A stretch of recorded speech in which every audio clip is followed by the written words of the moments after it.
we are able only to see things in essentially a 3D and only maybe a couple of angles or views. And from a limited From perspective. a very limited perspective, suddenly imagine having every single Angle. opened up at the exact same times. And, that's the way it's been described to me.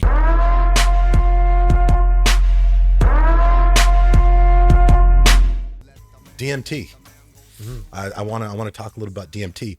Guys, if you're a longtime listener of the podcast, perhaps you heard the story or the episode I did on the ayahuasca retreat that I went on and my experience in Costa Rica doing a 4 days of ayahuasca ceremonies. And DMT is the active ingredient in ayahuasca.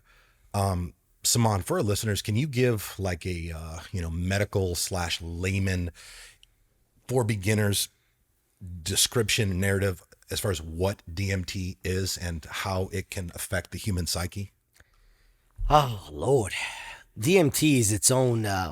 It's a substance that exists in every living organism on this planet, from plants, bugs, cows, monkeys, us. Pretty much, if you're a biological being and use oxygen and carbon, there is DMT in you in some format. And it has been, I would just say, studied, experimented with for a very, very long time. It is, at best, even though it's probably a far, it's not the correct descriptive word for it, a psychedelic, I would say. I would agree with that. But it's not really a psychedelic. Yeah. It is not a... it's like a psychedelic times 100. Yeah. So basically, it is has been used, and it's been studied for a very long time by select groups for its abilities almost, and again, I want to say like how psilocybin has been studied, but psilocybin, which are mushrooms, have been studied much more extensively under a medical, and there are actually many national studies being done with National Institute of Health for severe depression, smoking cessation. Those are many degenerative nerve disease such as Alzheimer's, dementia, Parkinson's disease, any of those, because of being able to produce nerve growth factors that allow profound breakthroughs that are basically don't medically make sense. Yeah, patients with severe depression, suicidal, that have been depression free for years after having what they call a breakthrough experience, a heroic dose with psilocybin. The smokers, people been smoking 10, 20, 30 years, highly addicted to cigarettes. Have not been able to quit under any other fashion. A single hero dose, 5 grams of magic mushrooms that has been studied with like a 90-some percentile efficacy. They come out of it and never smoke again. It's mind-boggling. Yeah, so DMT is not as well known as mushrooms. And first of all, for anybody who's hearing this, and when they hear mushrooms, if you have the association of using psilocybin or the mushroom usage with getting fucked up or for partying, recreation, right? Yeah, right. That's not what we're discussing. Although that is certainly a thing that people do in a more controlled environment with pure intentions, and going into something with a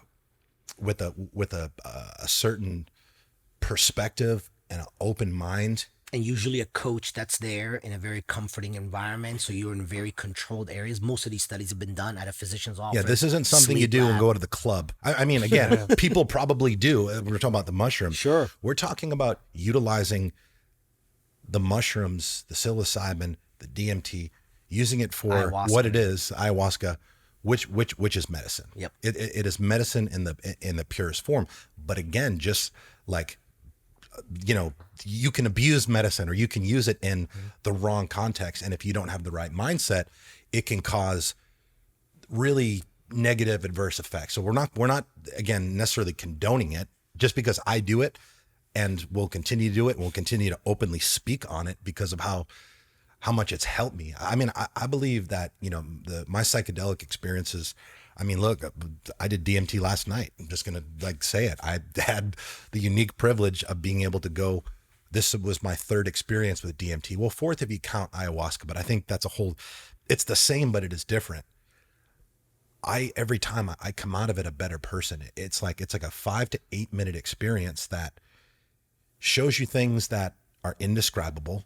You feel just you feel just oddly connected with everything and everyone that has ever existed, not only in this dimension, but in all the other ones. And I know that sounds fucking insane. Same. It sounds insane, but until you experience this, just the colors, the shifts, the geometry, the signs. I mean, I had an encounter with aliens last night, and again, like I really hope that people who hear this Don't think you're insane. yeah. Well, I hope that, for listeners that have been riding with us for a while, they probably will kind of take this in with an open mind.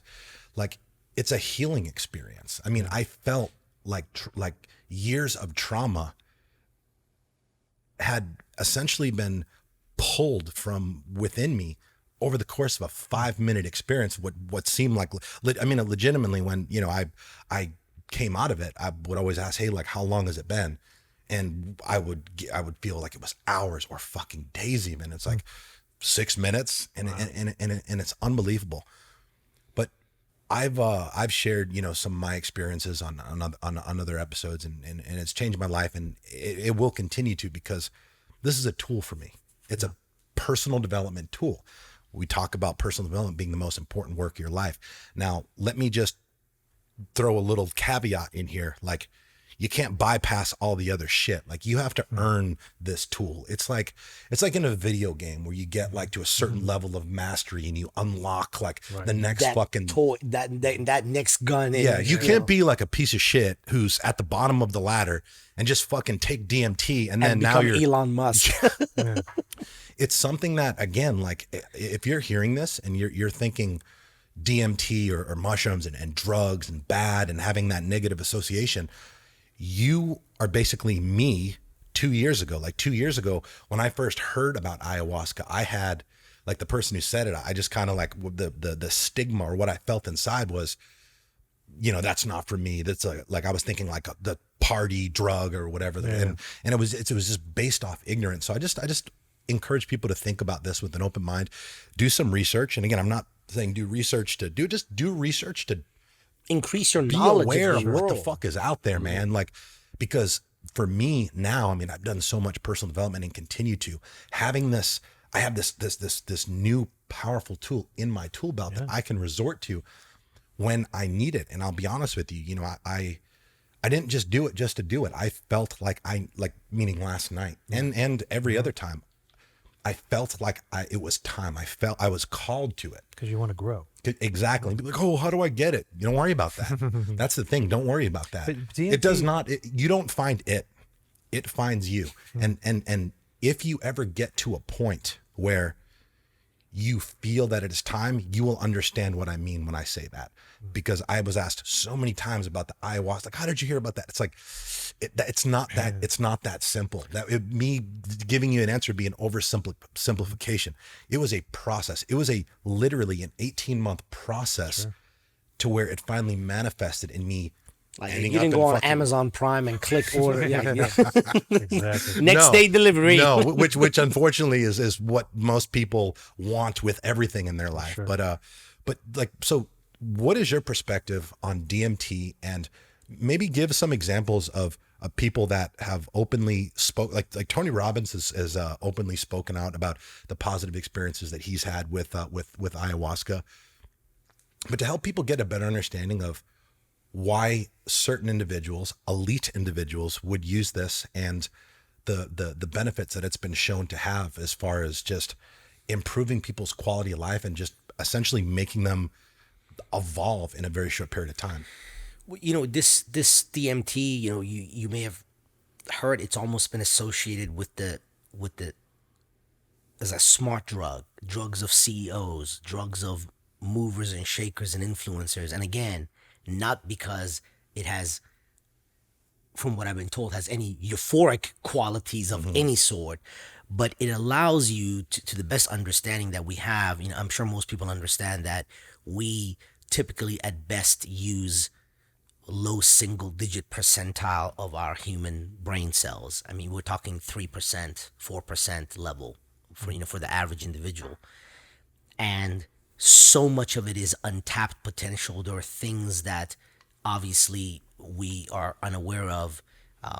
This is almost part of hypnosis, why it's done in certain things for treatment of certain ailments, because you're able to tap parts of memories that are not, recessed.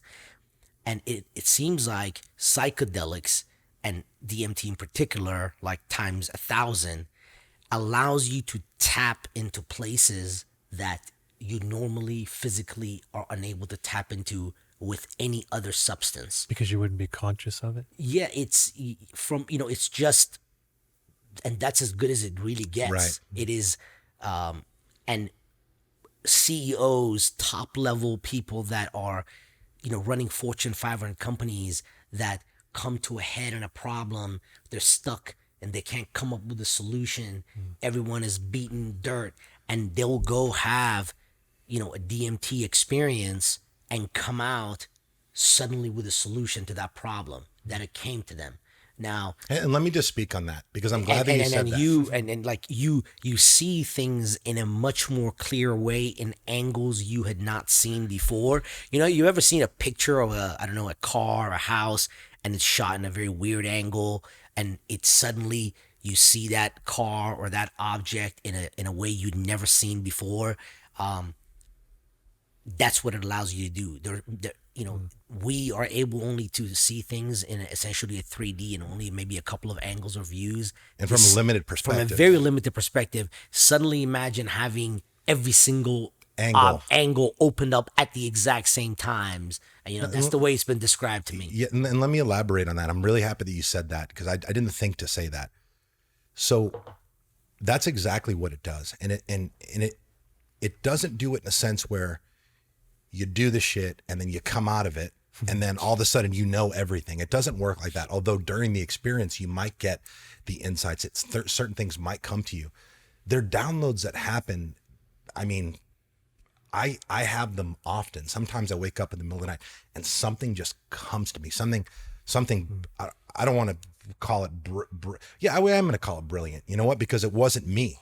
It wasn't me. So I'm not going to be egotistical and say it came to me, and it came to me in a way that has been consistent since I started using like DMT. Outside of yourself. Exactly. It came to me like it was given to me by like a higher being or a higher level of consciousness. It just exactly. It that's why they call them downloads. Like within the Matrix, when they plug them into the thing and they're teaching them like kung fu, tai chi, Brazilian jiu-jitsu, and it, like they Google uploads Play. and now and it's such a beautiful thing, because there are things that are just so helpful and so powerful, and not necessarily problems that I couldn't figure out. There were solutions to problems that haven't happened yet, and that is some fucking powerful shit. That's pretty wild. Yeah, it's amazing, and one of the things that I would say that I've consistently felt coming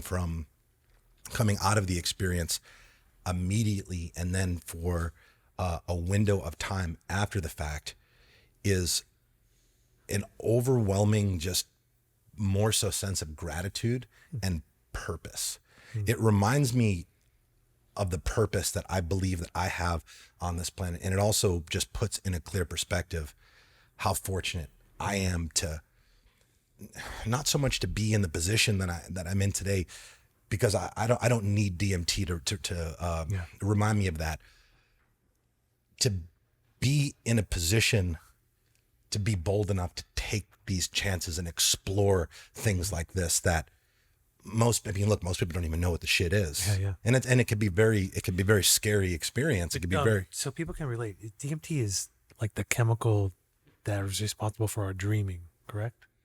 Or not? Parts, I mean, some of it is because it is in our cells and we do produce it in very, very low levels. It has been associated. That's what that is. Probably So so, yeah. some of the But it's states that it produces could be looked at almost as somewhat of a dreamlike state.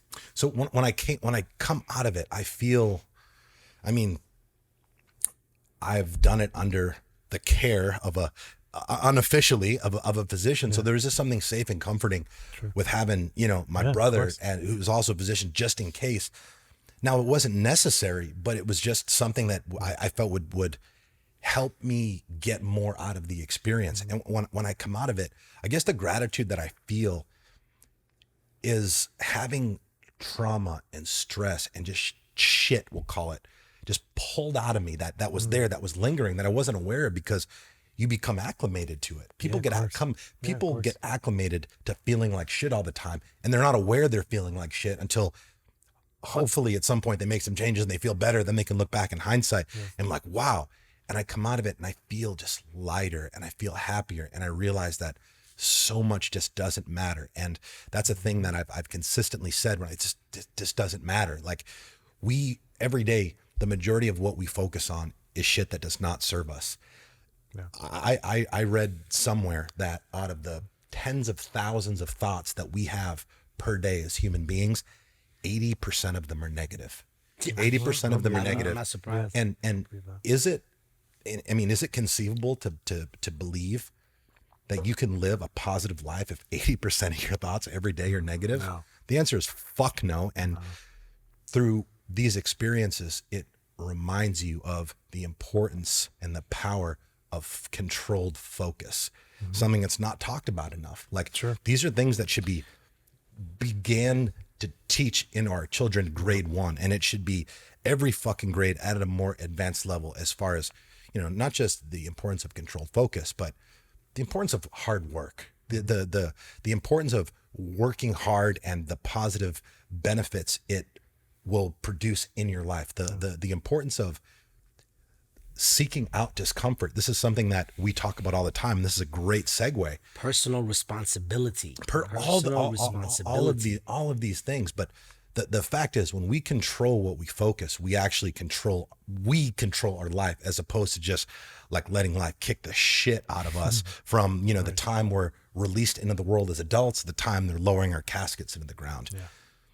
But the discomfort that so many people avoid, the discomfort that so many people fear, the discomfort that so many people incorrectly categorize as being Negative. bad and negative and something that should, Is like, what we need. it's what we need. And you and I had an awesome discussion, you know, last night, where this isn't like a mental thing. Like, this isn't like for a tough guy shit. Like, you want to be a fucking badass. Yeah. You gotta like, and I feel sometimes maybe I do a not so good job articulating this stuff. Maybe I come across as that guy, right? That fucking guy. But this is this is science based. 100%. And let's talk about that a little bit.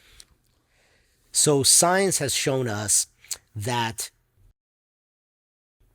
when we experience physical stress of different kinds, it is needed for our body to be conditioned to be able to handle those physical stresses. Yeah. And when we do that, it actually makes us stronger in all levels. And, you know, this is a proven fact on multiple different scenarios that we can talk about.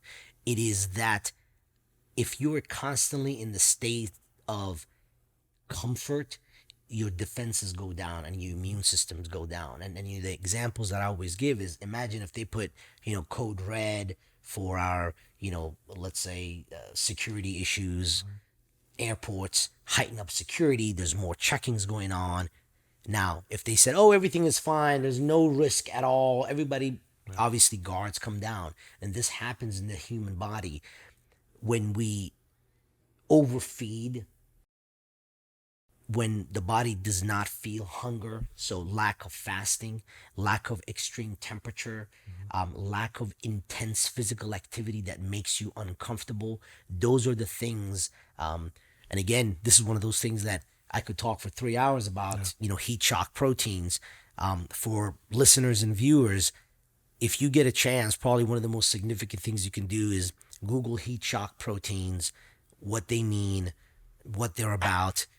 This is real medical science, and heat shock proteins exist in our bodies. And again, there's different kinds, and they're categorized as HSPs, and there's HSPs 30s, 40s, 60s, 70s, chaperone proteins, and they all have different functions in the human body. But imagine them as your Navy SEALs that are patrolling your bloodstreams and your cells. And as the job that your RNA and DNA and your each individual cell do, they constantly create proteins for the functions that those cells do, whether it's the muscle cells, kidney cells, and so on.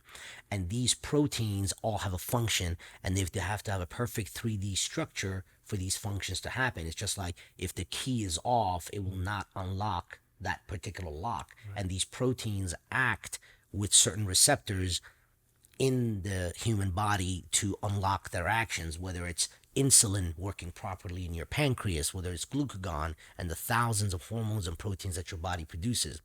Well, these heat shock proteins, now, as anything, the body continues to make mistake. As we get older, your cells are not efficient. And now as they start to produce these proteins, the error rate goes up. So quality control in the human body goes down. So these heat shock proteins and chaperone proteins are in charge of going. And when they see one of these proteins that's out of shape, that's misbehaving, what they'll do is that they either attach to them and correct them and put them to the correct form, or in another certain mechanism, they destroy and eliminate them. Because once you start to develop these bad proteins, let's just call them, they start to congregate together. And when they congregate together, that's how disease starts. Because now you have a function of now you have like a terrorist cell that's growing. Yeah. When it was one, maybe it was not a problem, but now they continue to aggregate. So heat shock proteins are produced in excessive amounts when your body senses stress, because then your body's like, oh my God, we got a problem. We got to go take care of this stuff. And heat shock proteins reduce significantly when you're at the state of comfort and rest. So literally the definition of, That's we're huge. talking about like being just fat and happy. Yeah. Obviously not that, being obese, anybody would be happy about it, but it's literally like you can't be happy, because when you over satiate yourself, if you've ever seen the people, it's physiologically impossible. Yeah. If you've seen the people, some of the healthiest people that live in the really cold states that walk around in winter in gym shorts on, like they go in, they get it. They swim in the river fishing in ice cold waters. Yeah. Those ice immersion, from the Russians and some of the continents, Scandinavians that have extremely healthy lives, when they expose themselves to extreme sauna temperatures, there's been significant amount of clinical data that when you expose yourself to 20 minutes of heat, you have to condition yourself to that level 3 to 4 times a week. It increases your cardiovascular mortality by 70%. It almost has the same function that you went for a 5K run. That's how significant that is. Because again, that excessive stress that your body feels. Now, once again, this is not the mental stress and anxiety I was talking about by watching the news, which creates your, cortisol level. Physical this stress. Is a physical stress that happens. When you work out and you take that muscle to a failure point, like intense, heavy or compound plyometrics, HIIT type training, when you do that and you take yourself to exhaustion, you have caused micro damages within those tissues, within the muscles, within the tendons. And what happens is heat shock proteins develop from that. Heat shock proteins realize that, okay, I have failed at that task by allowing these individuals to happen. Let's go and correct these and make them stronger. This is how muscles grow. This is how you can lift more weights. This is why, a Thai boxer that, kicks bamboo trees with their shin, they keep pounding that bone, and those microfractures that happen within the bone structure, those macrocalcifications, when they're rebuilt, they come out stronger and stronger and more compact. And those people can punch through bricks and things where the average person, their bones hasn't. It's that stressed. Literally, the old saying, what does not kill you will make you stronger, is 100% correct. So that explains a lot, actually. Right. Yeah. And it does. And because I never heard of heat it's shock presented proteins, exactly. It's presented in a completely different way that I'm really hoping penetrates people's shields that maybe don't resonate with my version of it. Right. Yeah. So basically what you're saying is, because people like to relate it to more mental, which it is. Agreed. But when you know the physical of it, then okay, bang. It's the mental that gets you in the position to put yourself in that situation to experience the physical. So basically what you're saying is, our bodies were not designed and they're not engineered to be in the level and state of comfort that most people live in. Absolutely. Our survival was dependent on being on a level of stress. I mean, you have to realize we were hunter and gatherers. I mean, if we didn't kill, we didn't eat. And we didn't live. We didn't. Yeah. I mean, it shows. I mean, going back to almost prehistoric times, average life expectancy of a man was in the 20s at best.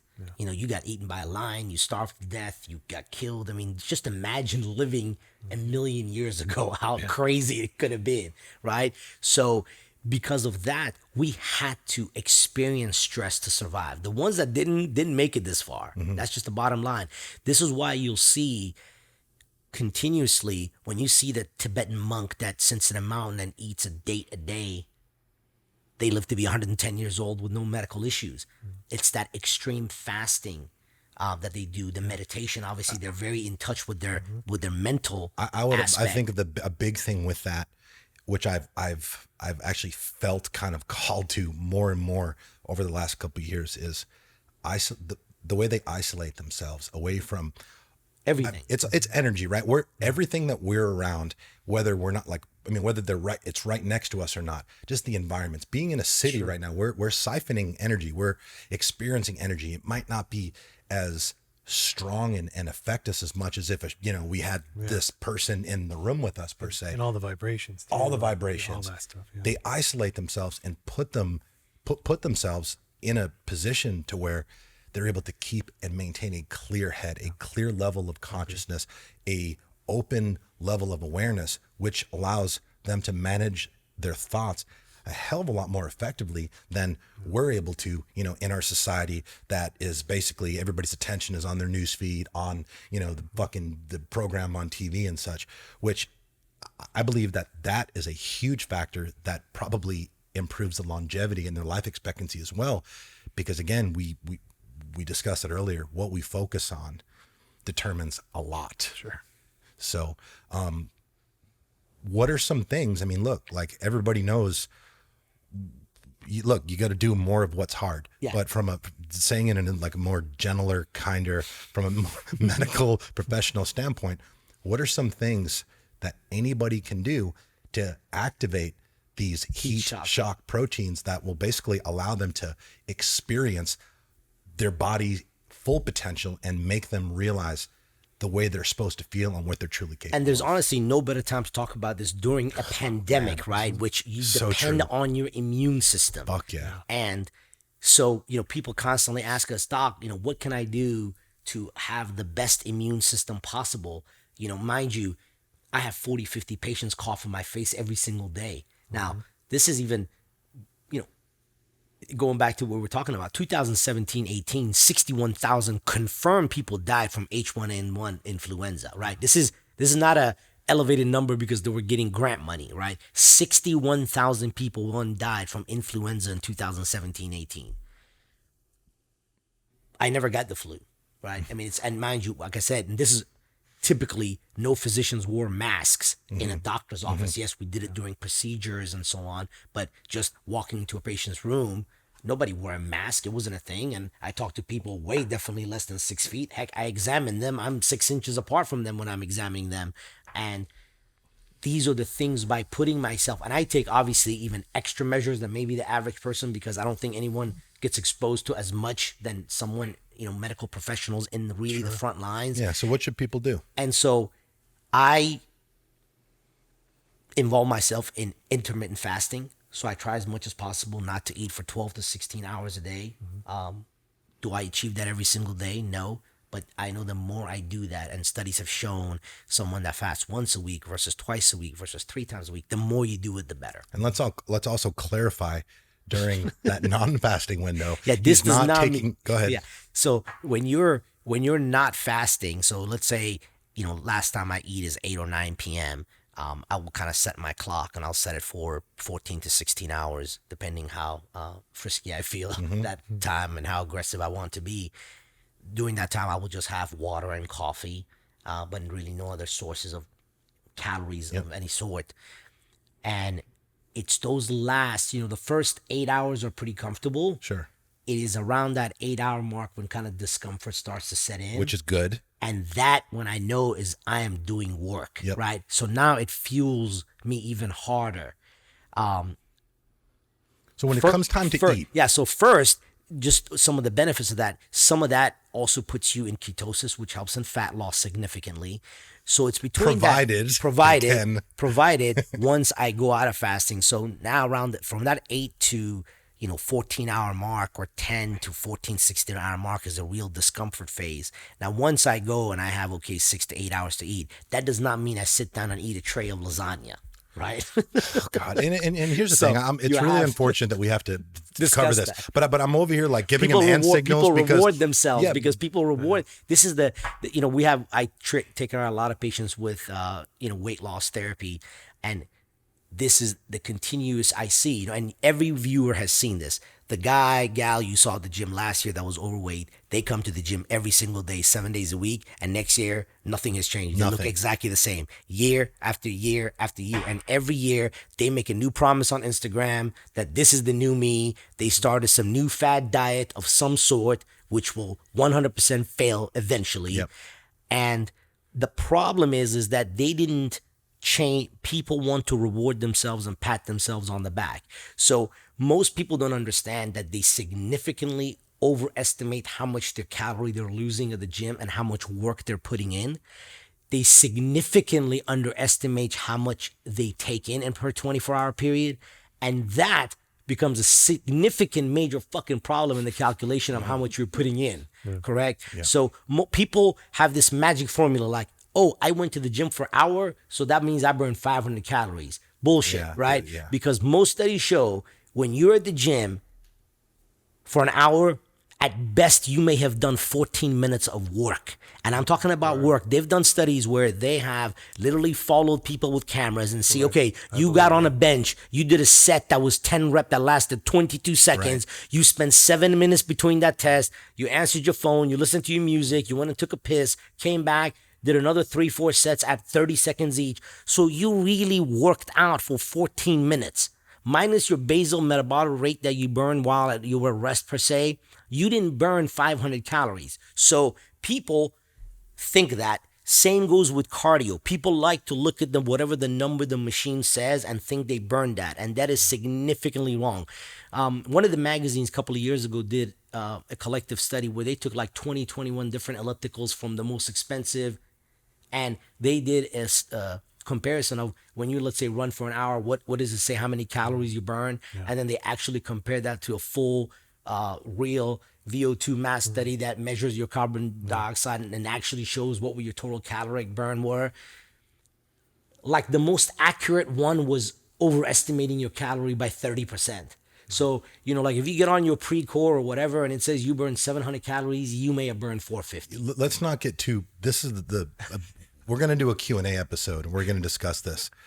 The point of what he is trying to say here, friends, is if you decide to intermittent fast and then after 18 hours, you decide to eat a value meal and then a cheesecake and then fucking you can consume 4,000 calories, which is very easily You've legitimately not only, and by the way, you're not breaking even at that point, okay? Yeah. You've legitimately set yourself back. Yeah. The benefits that he is talking about, which the positive physical benefits that heat shock proteins offer, will be completely negated if because you excessively over calories. So when he's talking about doing the intermittent fasting during the time that he's eating or during the time that you should be eating, you need to be making sure not only you're nourishing yourself with things that are curing disease and contributing to your wellness and not, contributing to excessive inches on your fucking waistline or shaving years off of your life expectancy. Yeah, so fasting is obviously so fasting is well documented. Exposure to extreme temperatures, and we've talked about it. You're obviously a huge proponent of cold submersion therapy. I did a cold ice bath for this. I still have not done a full ice bath submersion, but however, one of the things that I do is every morning I expose myself to so I will take an extremely hot shower and to the point right where it's about to burn, and then I will immediately turn that puppy to the coldest setting, which can get quite cold. Anybody can do that, by the way, provided, look, if you're listening to this, chances are you have access to a shower. Water, yes. That's awesome. Do it. Like you said, only during shaving, I will turn it to hot at the beginning, but after that, I will take a full 4 or 5 minutes under the cold water, and initially you kind of get that diving reflex. You can't breathe. You want to take that deep breath because That's you good. think and you know that hit. And so I do that. I'm going to start. So the more the viewers need to understand.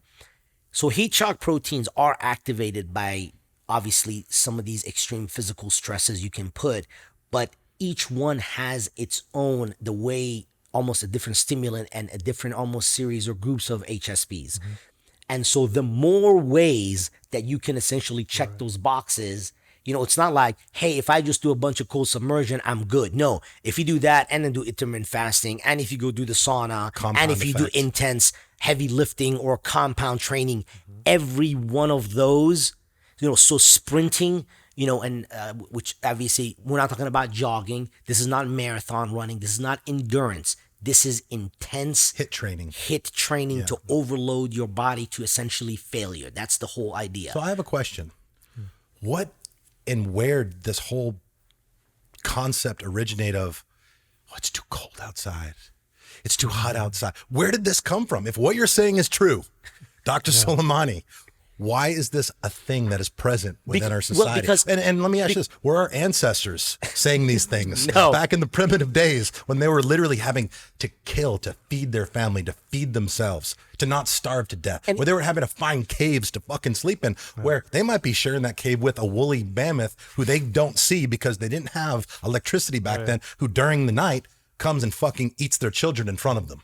Absolutely. The thing is that it's that because it simply is easy and it feels good. We talked about this last night. If they could make a cheesecake that was 100% healthy and cause you to gain lean mass and improve your cholesterol, we would be the fittest people on the planet. But the 100%. bottom line is that it is exactly the hard stuff that is good for you. And that's kind of what separates the 0.1%, I won't even say 1%, than the rest, because most people want to do the comfortable thing. It's what separates winners from losers, it's brother. It's easy, yeah, 100%. That's literally there's no better way to say it. I appreciate you trying to be I'm PCing it up a little bit. Yeah. It's what separates winners from losers. Winners get up and they do the hard shit, even and especially when they don't fucking feel like it, because they recognize it as an opportunity.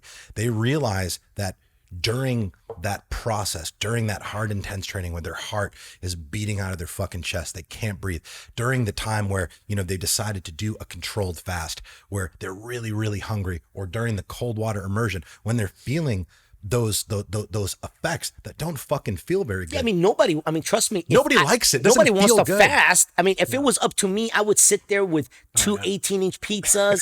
Of course, we would all want to do that. That is not the question again, but the question is, does that serve your purpose? It does not. And again, just like I didn't want to go to school for 12 years.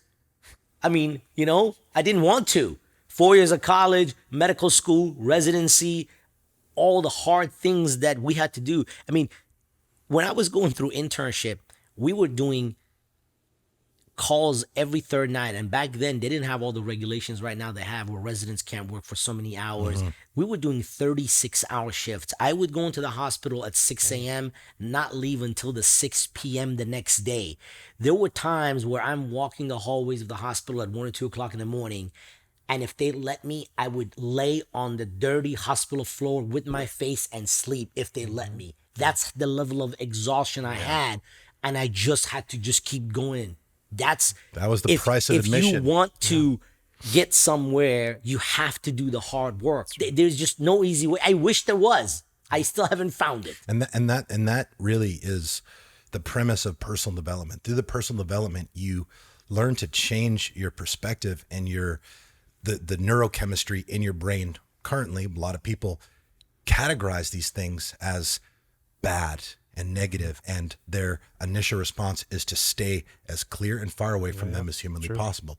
Through the personal development, you learn to kind of look at things from a different angle, and you learn to truly change the narrative, which allows you to form new neurological connect, because that's all it is, right? Is neurochemistry. Everything that we do and don't do is to experience certain chemicals. But if you haven't experienced these positive benefits, you have to experience the positive benefits to be able to speak on it as passionately as the way that we are. So the way that you get to that point is by trusting individuals like us who have done the fucking work and who are now utilizing our platforms and investing our energy to give you guys the fucking playbook, man, to give you the blueprint to a better life. I get it. You feel that it's not like the right thing. You have a hard time making sense of how these things can actually do what we're saying here. Yeah.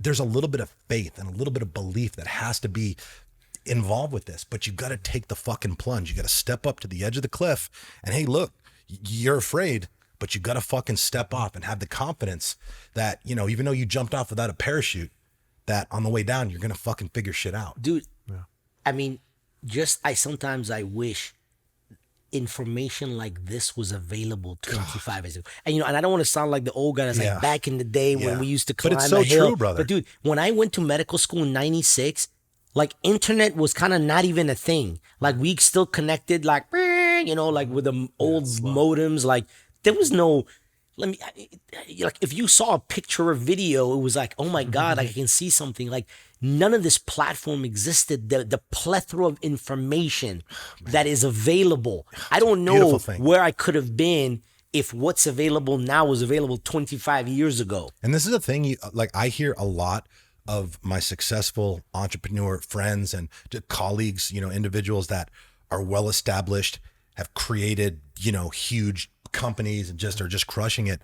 And, you know, in their early 40s to 40 to 50s, everybody says that. I mean, they don't use it as an excuse or a crutch. They use it more of as a perspective piece to kind of let people know, like, look, it took us this long to go from here to fucking here, wherever that is. It won't take, if you utilize the resources that are readily available to you in abundance.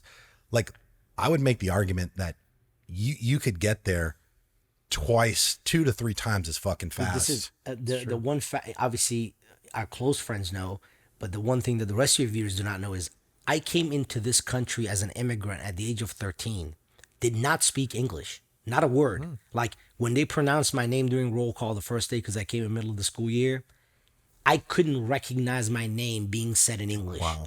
Yeah. So I'm sitting kind of like third row, and I've obviously a new foreign kid in middle of school year, and they're like, Saman, you know, Soleymani, and I'm like, la la la la la, and they're like, aren't you Saman? I'm like, yes. Like I had no idea.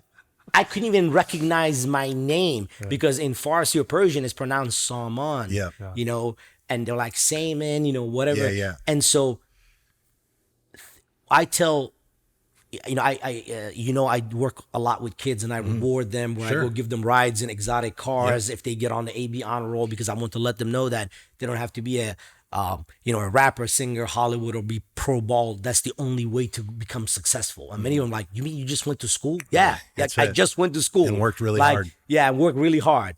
But what I tell them is that if an immigrant, my parents didn't speak English. I went to public school. I went to public school. My parents didn't have money to send me to private school. If I could do in one generation, you know, typically when you're a first generation immigrant, you're just kind of working below poverty level, right? Like you're initially below. Most of the time, that second or third generation get to a level where they're surviving and they become middle class. It takes usually 2 or 3 generations before you can, you know, get somewhere. Work your way up. So if I, as a 13-year-old that didn't speak a word of English, came in here without having any excessive money connections that got me through anywhere, went to public school. And none of the resources that is available now. I just winged it, you know, literally. Could get to where I am now, and I have obviously nowhere done and continue to grow, and I considerably always think we're just getting started, baby. We're just getting started. Yeah.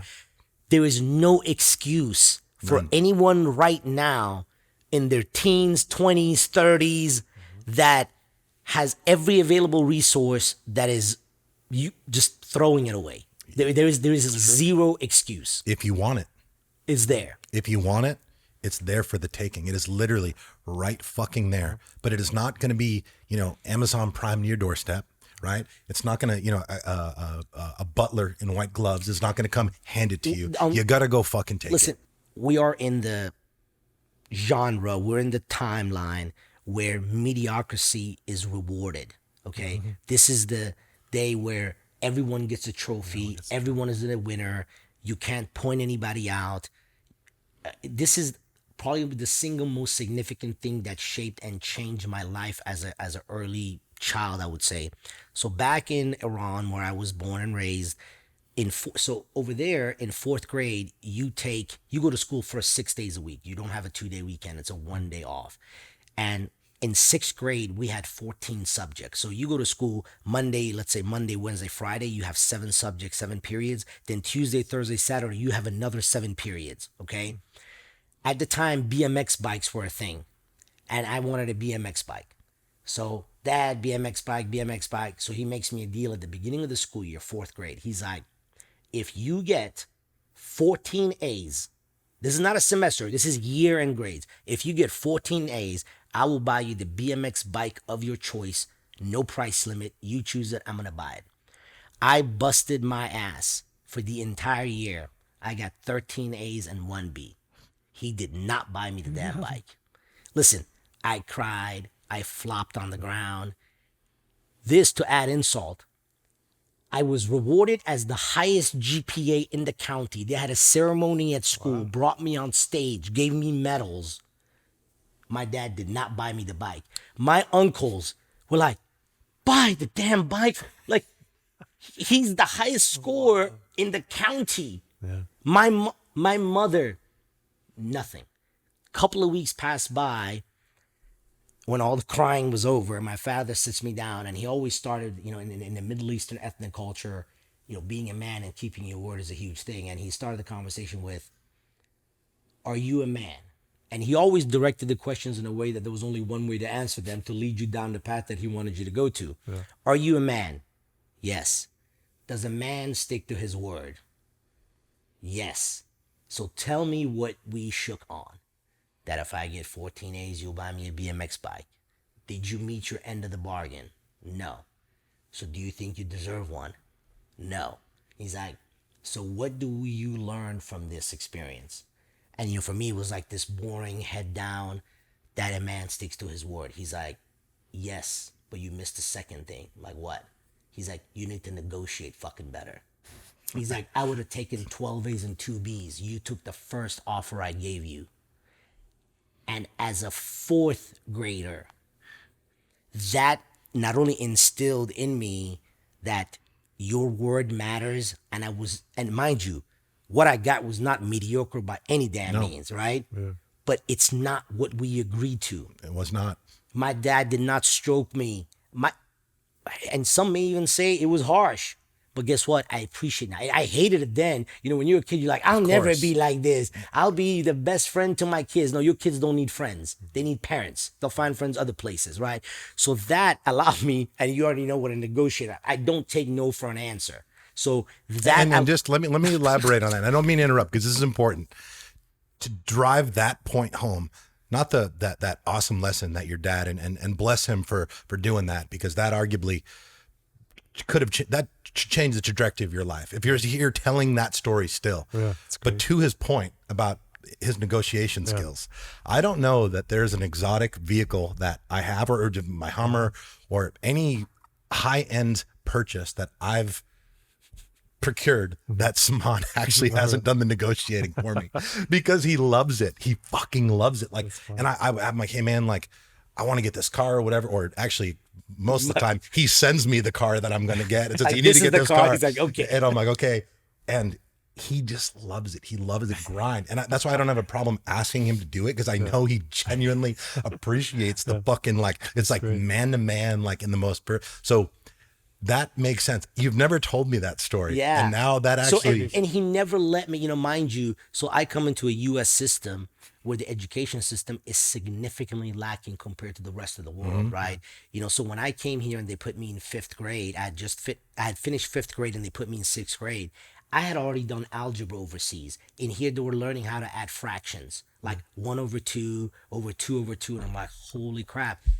I took a PSAT test and scored highest in the county, and they moved me from 6th to 9th grade, which allowed me to graduate from high school 3 years early.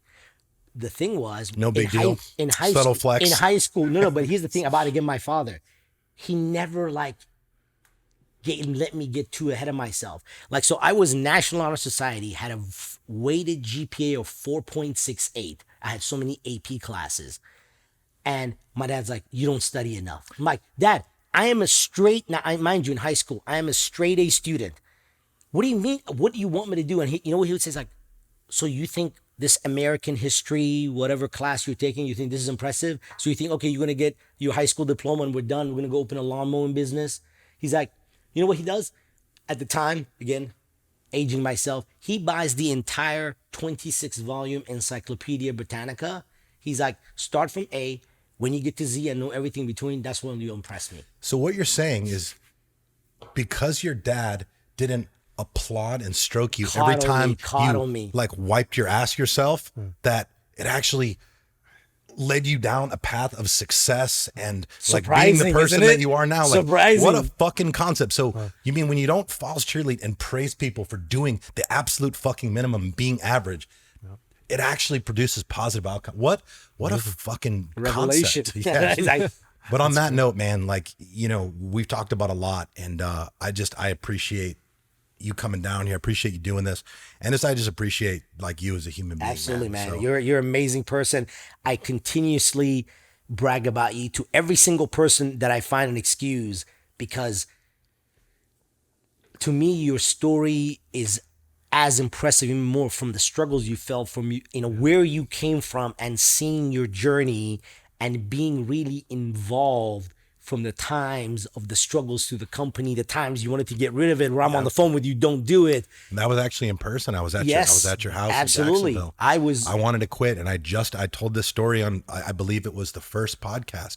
If you guys remember, if you heard, where I was thinking about shutting down the company, and I justified quitting. I didn't look at it as quitting. I had convinced myself mentally that quitting was okay. And I told that there was someone who talked me off a ledge. He told me that I couldn't back down. I couldn't fold. I couldn't lay down, and I couldn't fucking quit. And it completely changed my fucking perspective. What was amazing is that I would give you a rebuttal, and you would still try to give me another excuse. And I would be like, no, that's not it. You're like, well, and this, and my case, no. And I'm like, you can't. You physically cannot. This is like how at the beginning when it started, remember when you were working with the nutrition company down in Miami, when you were just kind of helping them out, way at the beginning. Yep. Remember one day I was like, we were sitting at the beach, and I'm like, Cav, why are you doing all the work for these people? I didn't know any better. Do it yourself. Yeah. You're trying to tell them do it XYZ. They do it wrong. You're sitting there pissed, stressed. Do it yourself. Open your own company. Yeah. And that's when you suddenly decided. Yeah. And thank you. Thank you for everything you've done for me. Thank you for reminding me of that. And man, it's really. Remember we were meeting at Ocean Club? They were dispersing the food at the beginning of that first company. So, and we got to wrap it up. But this is how bad I was at business in the beginning. Right. Okay, this is how bad I was. This is how bad the product was. I was selling a product that was so bad that I somehow convinced Saman. I somehow convinced Saman to meal prep for us, for him and I. Even though I had this company. I had a meal prep company. But the food was so bad. And again, I wasn't saying that or anything, but I wasn't eating the shit. And I asked Saman, because I knew he was a good cook, to prepare I would food go that every was week actually, and buy lean that was filet, actually, and I would literally every Sundays make 30 meals for him and I. Amazing, like filet mignon and lamb shanks. And just so I could eat something that was palatable at that point. That is a true testament of like the growth of the company, and just overall like the progression in standards. And it's just like at some point in time, like things that we value and look at as acceptable, like you got to realize there's always a next level, and you got to put in the work to get to that next level. And you know, I think the takeaway from this is you got to surround yourself with people who don't allow you to stay fucking comfortable, who don't allow you to make excuses, who don't allow you to do exactly what I was attempting to do, which is justify quitting. A lot of people give up on things, but they try to position it in a way to preserve their own ego and to protect their own fucking feelings, and act as if it is something. Rationalize it. And it is not. It's quitting. It's just when it's quitting. and you're a fucking quitter. And like, look, that's not how we fucking do things. You guys already know, like, part of this movement, it's not just about doing the work. It's not just about being a good person. It's about just being fucking resilient and recognizing that when shit gets hard, like, you turn up and you go fucking harder. Quitting is just not an option. But brother, thank you so much. Absolutely. Man. This was awesome. It's great being here. Yeah. Amazing. Yeah. Thank you. Guys, thank you for listening. If you enjoyed this episode, which if you listened, how could you not? There's so much value in here, so much really good information. Go follow Saman on Instagram. It's at Saman Soleymani. Spell it real quick. SamanSoleymani. I'm sure you'll tag it. Yep, of course. And we would appreciate also you guys leaving reviews for the podcast. If you haven't, it would really mean a lot. That's what helps us grow. That's what gives us the opportunity to reach more people. It makes us feel good. And it also gives us the ability to utilize your feedback to get a better understanding of, what is giving you the most value. Content. Yeah. And we want to keep giving you more of the good stuff. So please, guys, it really, really helps. It means a lot to me on a personal level. It means a lot to Rick. Go to iTunes and drop us a review. Crush it this week. Stay healthy, stay safe, and we'll be back with some good shit your way. You guys got anything to add? That's it. Thank you for having me. All right, no, guys, thank you. All right, guys, later. Move aside and let the man go through. Let the man go through.